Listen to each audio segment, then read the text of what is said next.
This is DeMero Wheeler from your humble state Lumberjack football team, head coach. 3 Deep coverage starts right now.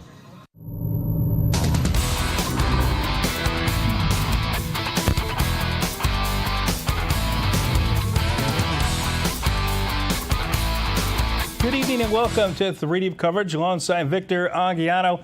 I'm Adam Machado. Little Four Conference play is here. The good news is Ferndale and Hoopa and newcomers McKinleyville and Arcata are not going to see St. Bernard's this year. Also, Eureka and Del Norte were looking to improve to a 6-0 tonight. In college football, Humboldt State is set to make its home opener, and CR makes its 3rd home appearance, but its first at Community Stadium. But we get started on the high school gridiron. McKinleyville facing Arcata at the Redwood Bowl. The Panthers trying to snap a 4-game losing streak against the Tigers. Let's head to the game. Both schools looking to win the conference for the first time in the Little League. In the first, midway through the second, Caleb Martinez. He may be small, but he's good.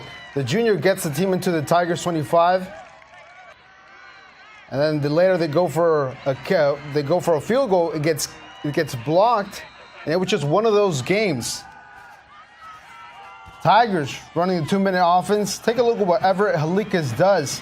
Makes a one-hand grab and shakes off a pair of defenders. And is like, okay, our kid is going to get something here, right? Well, take a look what happens. 55 seconds left. Russell Dees with the interception. Nobody scored in the first half. But look what happened in the second half. Look at the board. And the final score of this game was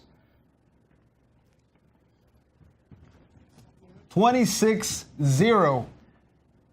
Arcata wins, and man, it was a very tight, close one in the first half defensively, but Arcata pulls away 26-0. Staying in the Little Four, we head to the Valley after 2 weeks on the road. Hoopa was back home facing Ferndale. The Warriors have won 2 straight, while the Wildcats have dropped their last 2.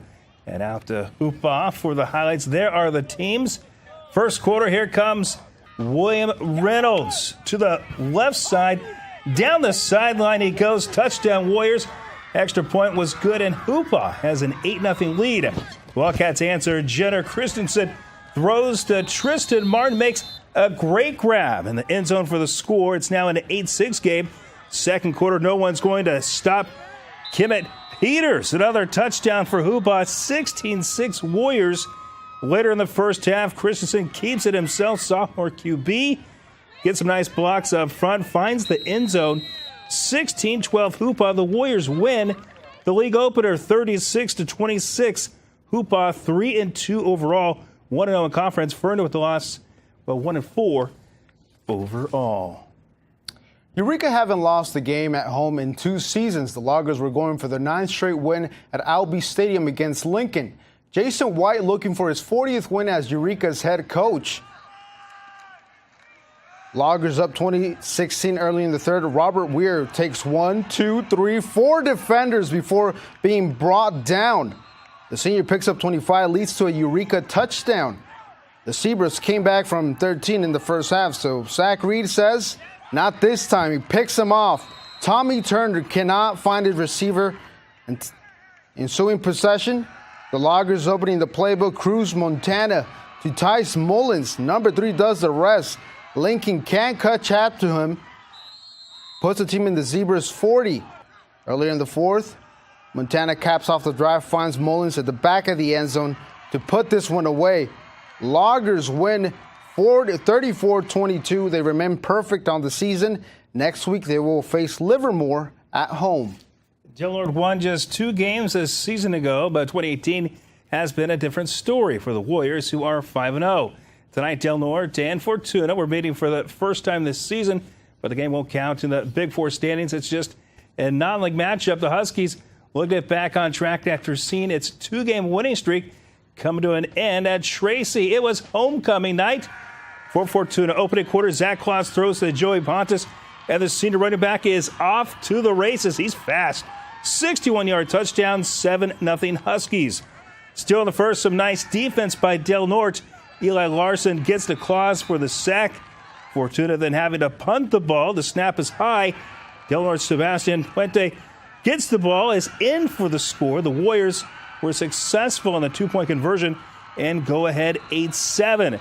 Second quarter, the Huskies now with a 14-8 advantage as Levi Nyberg goes right up the middle for the touchdown. It's now a 21-8 lead for the home team. Fortuna's offense not done yet. First half, Dayton Taylor catches the pass. Nice move. Taylor dives, touchdown. Fortuna, 28 Huskies. And hey, what a friendly homecoming. The fireworks, the parade. A nice night for the home team, the fans, as Fortuna wins big 62-32. As Ponte's four touchdowns, Nyberg with 3, Fortuna 4-2. The Warriors' first loss of the season, as they are now 5-1. St. Bernard's is 5-0, but now begins a difficult stretch of its schedule. They will play their next 4 games on the road, including trips to the Bay Area and Washington. It starts tomorrow afternoon at Division II Marin Catholic. The Cougars, who reached the state championship last year, are off to a slow start at 1-3. The D4 Crusaders have dominated everyone, outscoring their opponents 242 rather to 76. SP knows that can't judge Marin Catholic by its record. I've been watching Marin Catholic play football for years. I've always, just been excited about their program and the way they do things, and really tried to model things we do in our program after those guys. And so I have great respect for their program, for their coaches, and I know what we have ahead of us, and that's a heck of a challenge. We got to play versatile back. We got to play fast. We got to pass the ball, spread out the defense, and just play hard. Also tomorrow from 8-man football, South Fork is also in the Bay Area. The Cubs face Stewart Hall at San Francisco's Kezar Stadium. Kickoff is at 4:06 p.m. We are just getting started here on 3 Deep coverage. Humboldt State home tomorrow, going for its first win of the season. And what's going on with Brody Lucero? Will his shoulder keep him out of the game against Contra Costa? And are you a fan of the Big Four, Little Four conference format? Well, coming up, we'll tell you what the experts think. That's right. 3 Deep coverage continues right after this.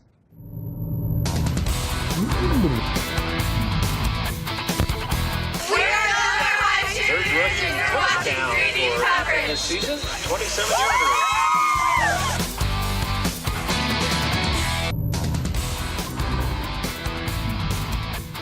Hi, I'm Tim Flannery, former third base coach of the world champion San Francisco Giants. You're watching 3 Deep coverage. Welcome back. Humboldt State's football program has an expiration date. November 10th is the last game of the season, closing a chapter in Lumberjacks athletics. Saturday, they open at home for one final ride. Here's this week's Sideline Pass. Against Central Washington, Humboldt State suffered its first shutout loss since joining the GNAC in 2008. Pressure is mounting within HSU's locker room as the team hopes to provide an ailing football community with its first win of the season on their final home opener in program history. Going to be a little more emotional. I feel like we expect a good crowd, because people do know, about the situation with everything, and it's going to be a good time, but it's going to be a different time. Starting the season with back-to-back losses for the first time in 5 years sends a clear message. The Jacks need Humboldt County. Whatever issues you may have with our administration or with me or whoever, put that to the side for Saturday to go support these kids. I mean, there's no better place to play in the Redwood Bowl. We're winning this Saturday. That's how I'm thinking. That's how everybody's thinking. We're coming out. We're getting a dub. The Corsairs' starting quarterback, Brody Lucero, suffered a shoulder injury in Week 3 and is expected to miss the West Valley Conference opener against Contra Costa. Head coach Frank Borba is concerned with the rules that are set in place to protect QBs at the JUCO level. The guy did drive him into the ground. I thought it could have possibly been a penalty, just the way that he lifted him and then drove him into the turf. But, that's splitting hairs. It is part of the game. It's a physical game. It's unfortunate what happened to Brody. We didn't want that to happen. But, like I said, I'm not putting blame on anybody. For the first time this season, CR will host a game at Community Stadium.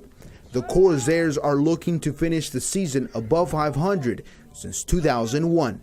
There is a heightened sense of awareness. This is a conference game, and these are the games you can't afford to give away. You have to do your best to be 1-0 and stay atop that conference as long as you can, because if you let one of these slip away, you have to battle from behind, and that's not always the easiest thing.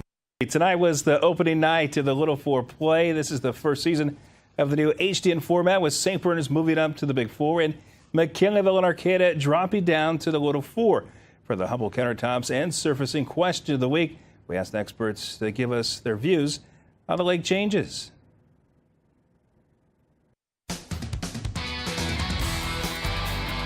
I'm a big fan of the realignment of the Big Four and the Little Four conferences. I think first and foremost, it gives student athletes at the schools a chance to compete on an even playing field, and I think that's really the goal with high school sports. If you look at the Little Four now, it's McKinleyville, Arcata, Ferndale, and Hoopa, and those are all schools that share similar roster sizes at about 20-25 kids each, and it's going to give them an opportunity to compete in a conference where there's no clear winner before the season starts. For the last 4 years, you had St. Bernard's in the Little Four, and they won every single conference game from 2014 all the way through the 2017 season. But now that they're moved up to the Big Four, it'll give these smaller schools an opportunity to compete. I know in the past the games have not been very competitive, and I think right now with the Big Four and the Little Four, they finally do have things right as far as the 4 best programs being in the Big Four, and then the other 4 schools being in the Little Four. And I think that the games this year are going to be a lot more competitive. It's unfortunate that this didn't happen, say, 2 or 3 years ago. And I also think it's unfortunate that the schools in the Big Four conference are only going to be playing 3 conference games compared to the Little Four conference, where they will be playing 6 conference games. Victor, you're the rookie this season, but your thoughts on the new format? I mean, I think it works for everybody because, obviously you have the Big Four, those are the guys that, those are the teams that everybody is, nobody can beat them. And then you have McKinleyville and Arcata that are starting to rebuild something. So it's good for everybody to, be happy, and their fan base to be happy as well. Yeah, I think it's something that should have happened years ago. Like the format, we'll see what happens over the next couple of years. Little Four definitely evenly matched. And the Big Four, we'll see what happens if St. Bernard's can compete with the bigger schools. Thanks for watching 3D coverage. Have a great night.